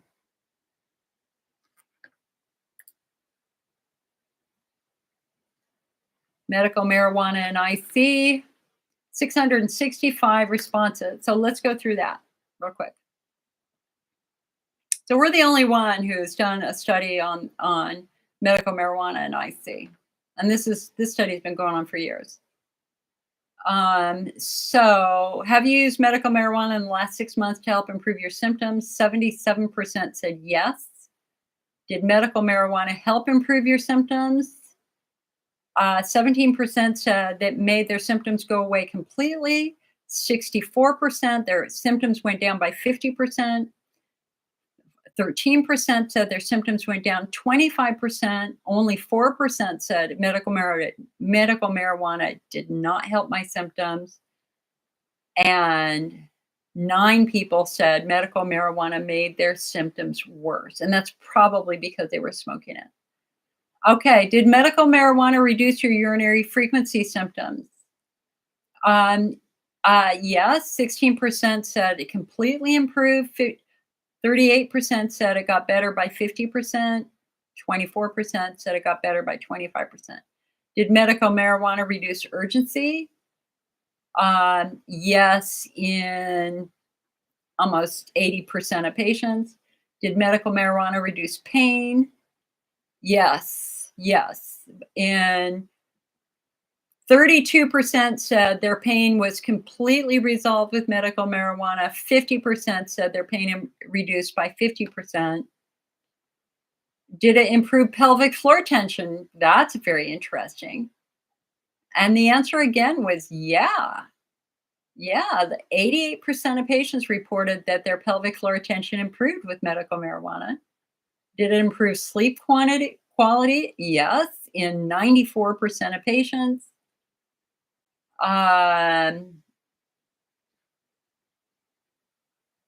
Did medical marijuana flare your IC symptoms?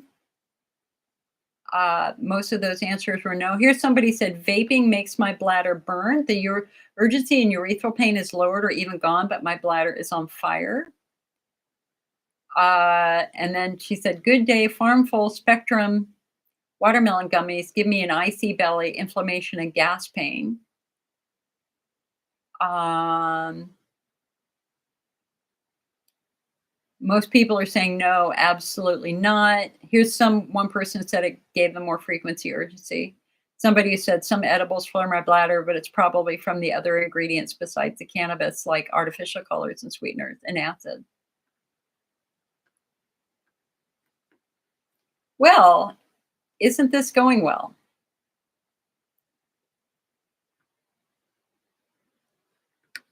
And in terms of how often does a patient use it,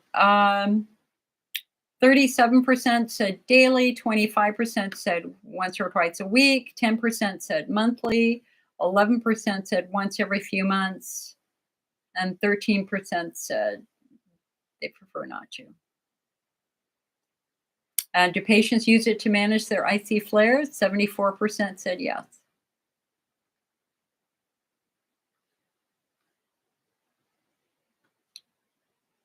Um, yeah, there you go. That's from over 600 patients who participated in that. So I say, what do you got to lose? The thing you got to be careful. Sorry, it's just, I'm just uncomfortable. Um, the thing you've got to be careful of is whenever you buy a medical marijuana product, you have to look at the test results. So there is a very important thing that happened here in California because medical marijuana was approved in California here years and years ago. And we had extensive research done by UC San Diego in support of that. So there's no doubt that there's a place for cannabinoids in the treatment of pain. So there was a gentleman in the Los Angeles area who had some sort of severe chronic pain condition, and he had used cannabis regularly, very, very successfully. And then one day he started getting sick from it. He had got some new whatever brand he was getting, and he started getting really significantly sick. And over a period of a couple of weeks, he got sicker and sicker and sicker. And he said it felt like he was being poisoned. So he had a hunch. He sent the cannabis that he had bought, brand name, to a testing lab, and they found out that it was massively contaminated with pesticides. It was poisoning him. And so he shared that information somewhere, and like the LA Times, one of the big newspapers, found it, and they decided to do their own research. And so what they did is they bought a bunch of different brands of cannabis, organic, non-organic, brand name, not brand name, expensive, cheap, and they sent them all for testing. And they were stunned by the amount of chemical contamination in the marijuana. And even the brand names that they thought would be good had carcinogens in them. I mean, like really big time bad chemicals in them. Um, when you like I live in Northern California, I live in Sonoma County, which is just south of Mendocino County, which was the capital of cannabis when I was a kid. And the problem is that the drug cartels bring in small groups of people and they go into the forests and then they have an illegal grow. And the problem is they use massive bad chemicals in them. So when the DEA and the California organizations go in and break them up, they just find trash everywhere. It's just a minefield of terrible things. You compare that with a small farm that's legally growing cannabis for the trade, where they don't use those things. But what that tells you is that the illegally grown cannabis is still out there. So it's very, very important when you do medical marijuana that you Look at don't just ask the guys and the women at the dispensary. You want test results. And if they don't have test results, then it's like go to their website. Does the website have test results? We want to make sure that it's good, high grade, safe marijuana. I know that 30 years ago, people would have turned me off in a heartbeat if I talked about medical marijuana. And that's why we did the research. The thing is that a lot of you are suffering and you have no pain care. And if there's even a remote chance that your doctor will give you a medical marijuana card so that you can try it, our survey shows that it helps a lot of people. I have no problem with you trying medical marijuana as long as it's legal in your state. If it's not legal in your state, I'm not saying break the law. But I'm saying if your doctor is receptive to it, I would consider it. Or if it's legal in your state, I would consider it. Diane says, I tried an edible with low THC from hemp and it caused my heart to race and blood pressure to go up and I was panicking. Maybe there are different types of THC that don't cause those side effects, or maybe it happened because I'm on an SSRI. Diane, you and I are in the same boat here. I mean, our hearts are super sensitive to stuff. So I don't have any experience with that. I think you're going to have to dive into the research. Maybe a CBD only product would be better without the heart effects, whereas something with THC, I just don't know. You're going to have to do your research. Carol said, I have a medical marijuana. Let's see. So I have a medical marijuana card, and I've yet to find a gummy that helps with IC. I found one that helps me get to sleep within 20 minutes. It's called Blueberry Dream, but it also has THC in it. I have used vaginal suppositories prescribed by my doctor when I've had a flare, and they work really well. You could talk to somebody at your local dispensary and ask them for suggestions. And Carol said, what kind of edibles did they take? There are so many. That's a thing. There are so many now.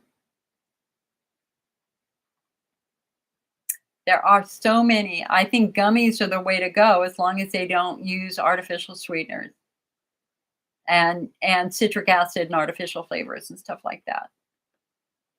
Denise says, I don't understand how my cystoscopy showed a normal bladder, how a low acid diet and physical therapy took my pain away. That's not weird at all, honey. So Denise, I mean, the good news here is that you had a healthy bladder. But you still had symptoms. So the question is why? You had a health. Well, number one, because it's something outside of your bladder that was victimizing the nerves in your bladder, driving those symptoms. And that would be tight pelvic floor muscles. So when you have tight pelvic floor muscles, they restrict blood supply to the nerves. So the nerves become more inflamed. They restrict blood supply to the bladder wall. That's the bladder wall becomes more vulnerable. Listen, your bladder is not going to be healthy if it's only getting half of the blood supply it needs. You got to have good health. You got to have good blood supply. And so doing physical therapy to restore blood supply is central to care here. And then that also helps the bladder heal so that you could then eat more foods. So that's easy. Hi, Lori. She says, good evening. How are you today? I'm better now. I was terrible this morning. Life, right? Life is just complex.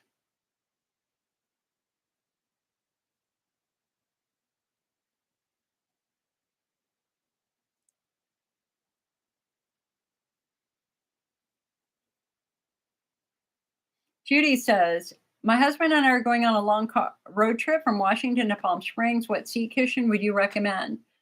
Well, I happen to be sitting on one. You could do the travel cushion design with each butt cheek supported, but nothing touching your crotch. So this is good for crotch-centric pain. I'm actually sitting on it like this because I'm trying to protect my sciatic nerve. My sciatic nerve in my left butt cheek is talking to me. So mine is sideways. Or you could do the waffle cushion. I have a waffle cushion here in a pillowcase.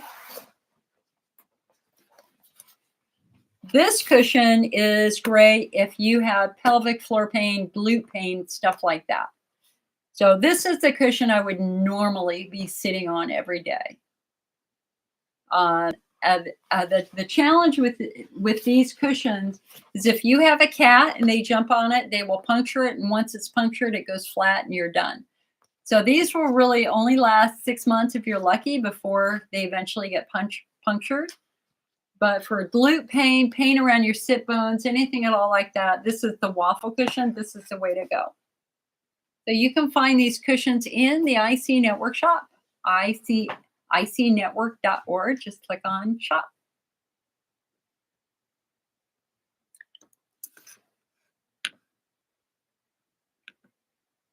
Diane said maybe there are different types of THCs that don't cause the side effects. I don't know. Oh, I already answered that question. Sorry.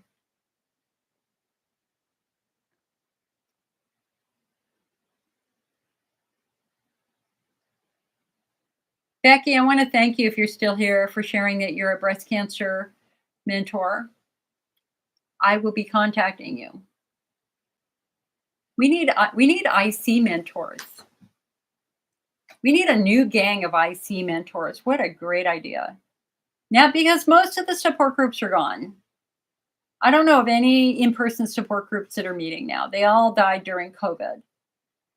And it's just so important that we have support. That's why I really try to do these meetings. And the thing is, during any given meeting, we might at most have 50 people in the meeting between our two platforms, but hundreds of people watch them afterwards. And so that's why I do them.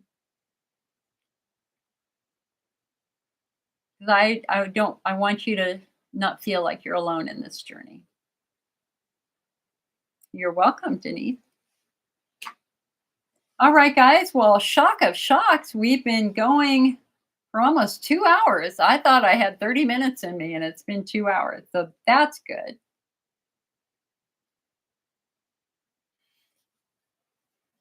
Donna. Oh, Donna.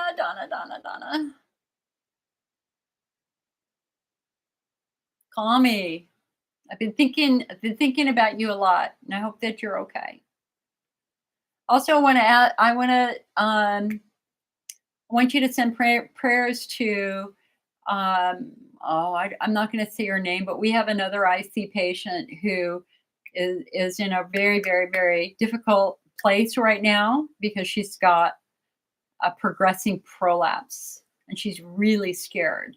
So if you could just say a quick prayer for this anonymous IC patient in California, I'd really appreciate it because she needs as much love she can get. It's really hard for those of us who are single. It's a different journey, If you're married and you have kids and your parents are still alive, you feel support, but when you're single and if you don't have your parents anymore or you have siblings who are disconnected, it's a lonely journey, but you're not alone. We're here. I'm here. I'm your buddy. I want to help. Listen, if you're having a rough day and you need a pep talk, you can call me. It's okay. My phone number is back there, that 800 number. If I'm available, I absolutely will talk to you. It's not a problem and it's free. Now, if you want to spend a lot of time, I might ask you to sign up for coaching, but I'm always happy to take questions. And if you're having a rough day and you're crying and you just don't quite know how to get yourself through it, call me. We'll help each other together. And then you meet other people who have ways that, we're just a vibrant, wonderful community. Carol says, feel better, Jill. Thanks for the info on the Hysterectomy Sisters website. I'll be doing my research before making my decision. And Carol, if you want to talk, feel free. When they found what they thought was cancer in my uterus, it was the first time that I emailed our medical advisor. It's the top IC doctors in the country, and It's the first time I ever asked them for personal advice. And I said, okay, this is what they found. And I'm terrified of having hysterectomy because I don't want to flare. I mean, I was pretty painful. I'd been pain free for several years and I didn't want to go back and live with pain again. I didn't want the surgery to amp everything up again. And every single one of them responded and said, number one, your life is way more important than this. Number two, we rarely, if ever, see IC flare after hysterectomy.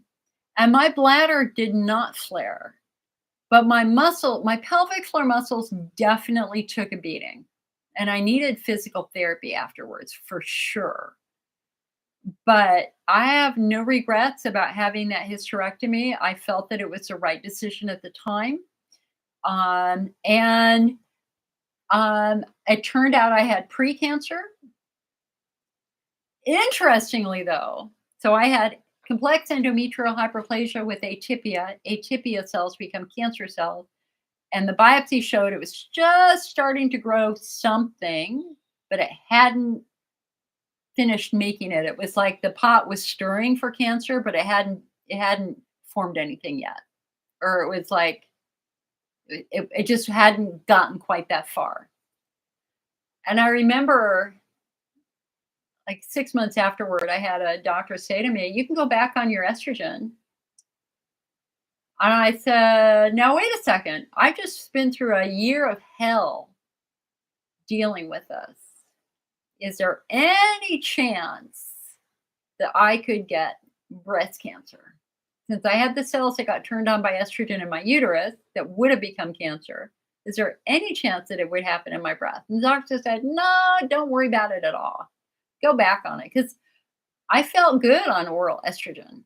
I mean, my thinking was clear, my skin was good. But, I was like, "Oh, I don't know about that. I don't know about that." So then I talked with another doctor and I said, "So listen, I have the pre-uterine cancer. Is there any chance that I'm at higher risk of breast cancer?" And that doctor said, "Yes. There is a significant group of women who get both." And based upon that, I did not go back on the oral estrogen 7 years ago. And of course, now we know I got breast cancer.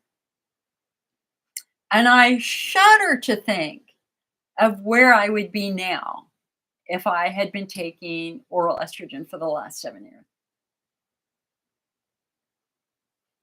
Thank you, Grandma Jenny, for whispering in my ear about that. Because that Grandma Jenny's my big guardian angel. Diane says, was thinking of having an implanted neuromodulation device because I've done PTNS and it was helpful for frequency urgency. The effects of the PTNS only last a couple of days, though. Really? That's interesting. I mean, I was one of the early PTNS patients, and I found that the effects just got better and better and better over time. I never noticed that I was better the day afterwards. What I just saw was a slow but steady reduction in my frequency urgency. So that's interesting. So you're trying to decide between InterStim and Axonics. I believe the latter has rated better. That's true.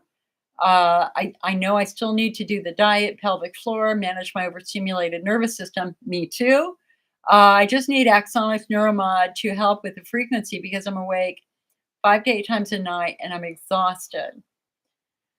Oh, hun. So, Diane, what I would say to you again is phenotyping matters. We have to have a clear understanding of what your phenotype is.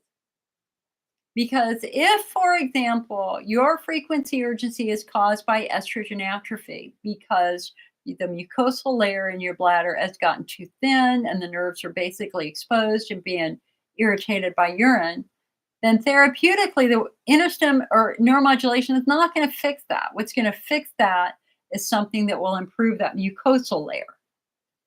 So that's going to be topical estrogen. It's going to be a chondroitin-based supplement like Bladder Builder, Bladder Rest, Cystomend, or Cystoprotect, or it's going to be a heparin installation, something like that. I mean, that's where Elmeron was helpful because it was a coating. course, the Elmeron's now associated with pretty significant problems with your eyes and bowel, so that's kind of off the table now, or fallen out of favor now. But there are still things that you can do to deal with that estrogen atrophy.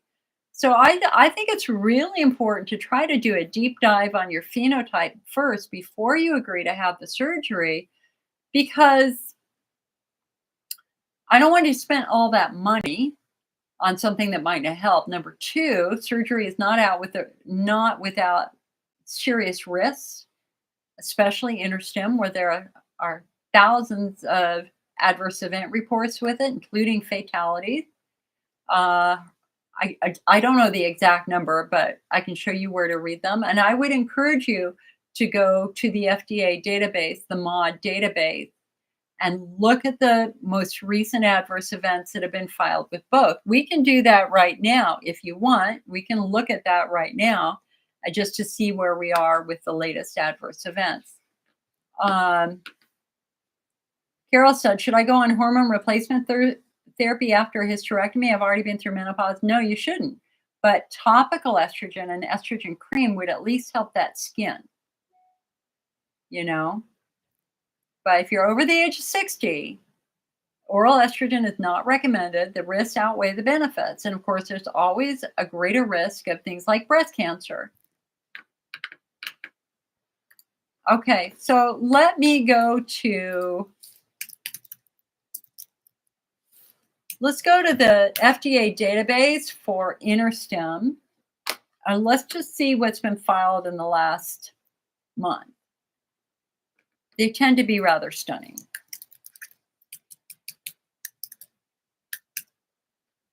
Okay, so we're going to check. We'll do September and October. Okay. Let's see what we got here.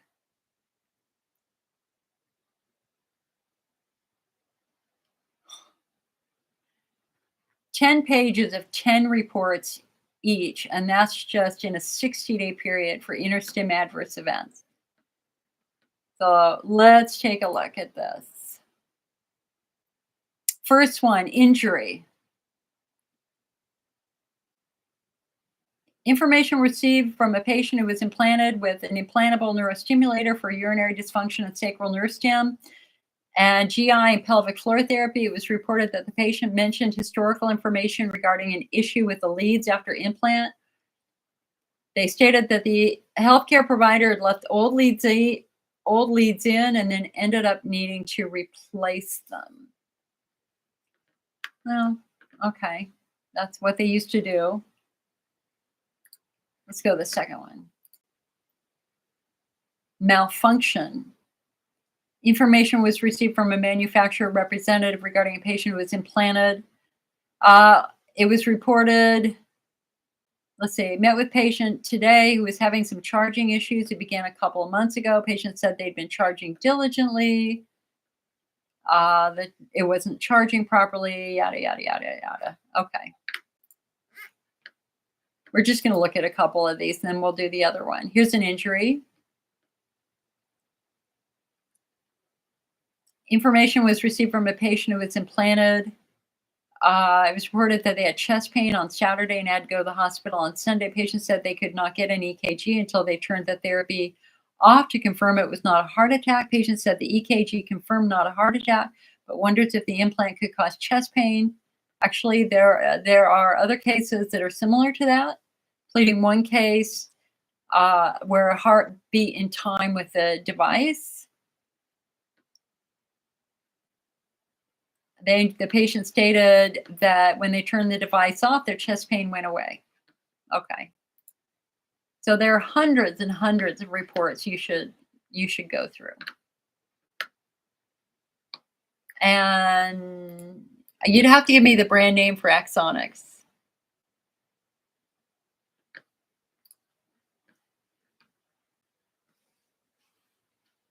All right, guys. Well, we may have come to our natural end. So let me do this last call for questions. Last call for questions. I will be here all week. I'm not going anywhere for the rest of the year.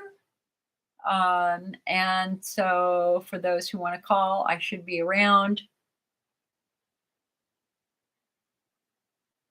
Vote, vote, vote like your pre-existing condition depends on it, because it does.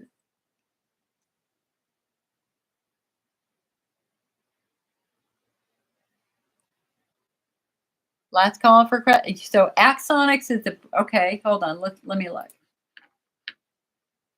I just want this election to be over with. Don't you? I mean, it's like enough already. Too much stress and trauma. And when a candidate suggests that somebody in the other party be face a firing squad, yeah, we've way crossed that line.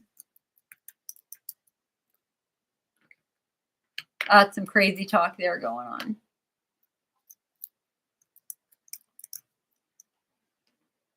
All right, let's look at axonics.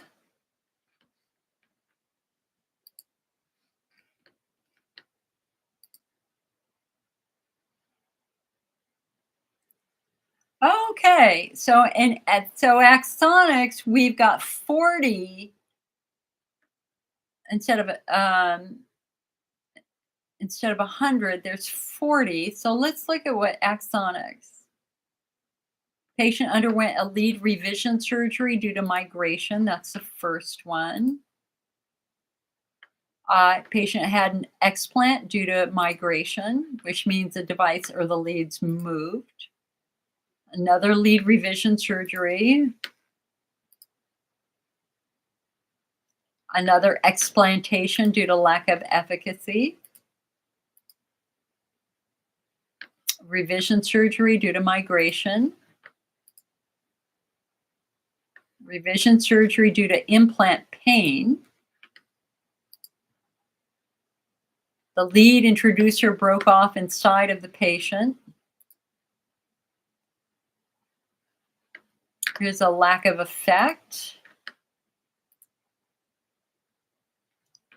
Patient underwent a revision surgery due to a tined lead erosion. And yeah.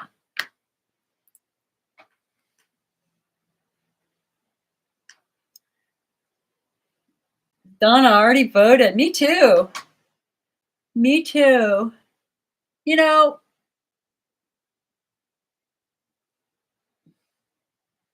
we don't have as many people in here. That's okay. As a woman,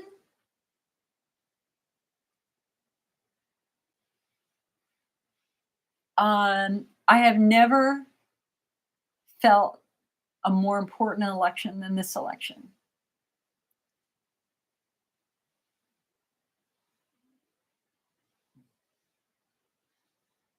I don't want to get into politics. I don't want to alienate anybody because listen, I don't ask you what your party is. If you call me, I talk to anybody about it. But to me, this election is about healthcare. We all have a pre-existing condition. That is a pre-existing condition called interstitial cystitis. I'm old enough to remember the days when pre-existing conditions were not covered by health insurance. Or if they were covered, you had to pay 5 times or 10 times the amount somebody who didn't have the condition. I still remember being denied for insurance in my 20s because I had TMJ in my 20s. Flat out denied. Well, one of the most critical things that the Affordable Care Act did is it made sure that pre-existing conditions were covered affordably. And the other side is determined to cancel all that. They want to get rid of it, and yet they have no plan. And how long does it take? It's been 8 freaking years. You haven't created a plan yet. What's your alternative to healthcare in the United States besides the Affordable Care Act? Give us something concrete. And there's nothing concrete. There's nothing concrete there. They just want to disassemble stuff. And more importantly, for example, we've now been able to lower the price of certain medications. They've already said they're going to raise them again. They want the companies to have control over pricing because it's all about the money. And guys, listen, politicians are politicians. It's a different world than we live in. Just like the billionaires live in a very different world than the world we live in. The billionaires want for nothing. And they believe that they have the right to tell us how to live our lives. And I call bullshit on that. They don't know a damn thing about living with IC. They don't know a damn thing about living with a pre-existing condition and having to choose between buying food or getting medication. Have you ever been at the pharmacy? I was at my pharmacy not long ago, and there was an elderly man picking up a prescription for his wife. And he was probably in his late 80s. And it was like $2,000. And he gasped. He went, "What?" And he had to say, "We can't afford it." A life-saving medicine for his wife, they could not afford. We need healthcare that's affordable. We need pharmaceutical companies that have good, compassionate use plans for those seniors who have very limited money.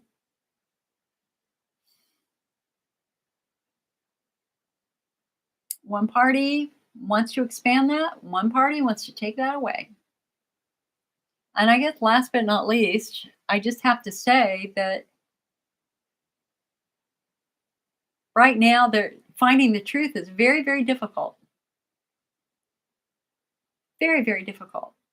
One candidate will say anything to get your vote. He doesn't care about you at all. Don't believe it. Just don't believe it. Anyway, all right. Listen, I don't want to jump down that hole.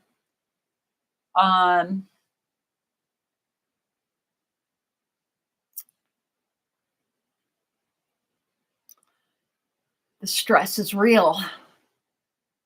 The stress is real. All right, guys. Well, this is a good place to stop. Donna, if you want to hang around, we can go into Zoom if you want, or if you just want to take a break, we can talk another day. Your choice. I'm going to say goodbye to Facebook now. You guys, see you later on Facebook. I will try to get more up. I just put up a new episode in the master class on diet. I've got several more episodes to put up. I just haven't felt well enough to do it yet, but I'll get there. So I'm going to say goodbye to Facebook. See y'all later.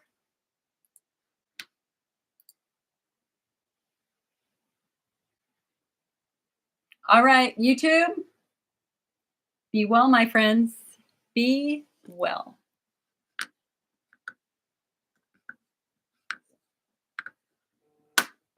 If I can get my mouse to work. Come on, mouse.